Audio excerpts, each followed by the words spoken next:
warahmatullahi wabarakatuh. Salam sejahtera bagi kita semua. Pada kesempatan kali ini saya akan kembali mencoba mereview agenda belajar yang kedua, yaitu masih dalam konteks nilai core value berakhlak, yaitu kompeten dan harmonis. Yang pertama kita akan membahas harmonis. Kita tahu bahwa bangsa Indonesia ini terdiri dari beragam, ada begitu banyak ras, suku, bahkan bahasa. Maka Bhinneka Tunggal Ika itu tidak hanya menjadi semboyan tanpa makna, dia menjadi simbol persatuan atas keberagaman tersebut. Nah, dari begitu banyak keberagaman, maka akan timbul potensi konflik. Nah, ketika konflik itu terjadi di lingkungan kerja, maka akan memberikan dampak-dampak yang kurang baik, dampak-dampak negatif.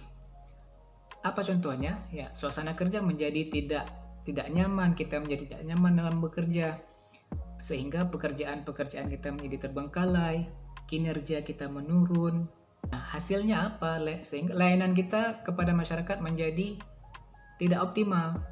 Nah, makanya perlu kita mempertanyakan lagi, kenapa perlu harmonis tersebut? Harmonis kalau kita artikan adalah faktor yang dapat menghasilkan suatu kesatuan yang luhur.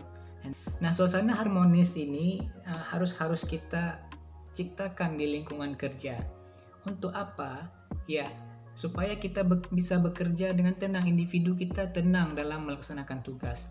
Kemudian kita juga bisa saling melakukan kerjasama, berkolaborasi dengan rekan kerja kalau harmonis itu tercipta, dan produktivitas kita menjadi meningkat, sehingga pada akhirnya layanan yang akan kita berikan kepada masyarakat menjadi baik, menjadi lebih efektif, lebih optimal.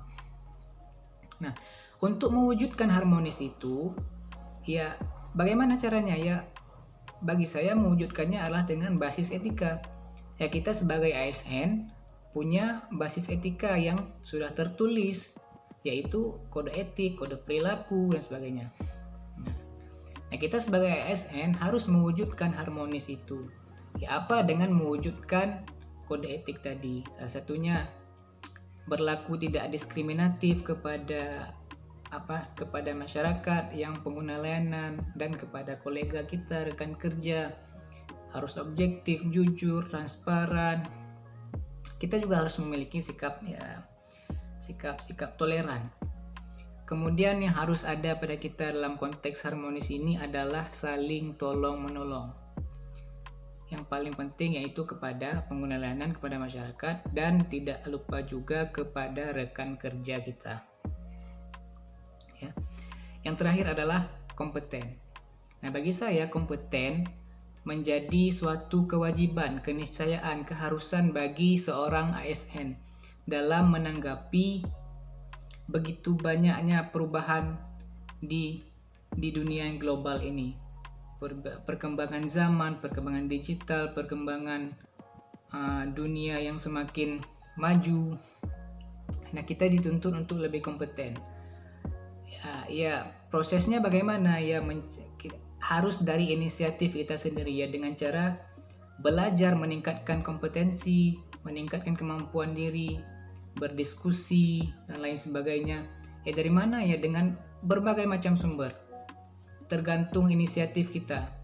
Semakin kita berinisiatif, semakin banyak sumber yang kita dapat, baik itu sumber-sumber yang formal dan maupun sumber-sumber yang informal begitu. Kira-kira begitu yang bisa kita review untuk konteks kompeten dan harmonis tadi. Sekian, terima kasih.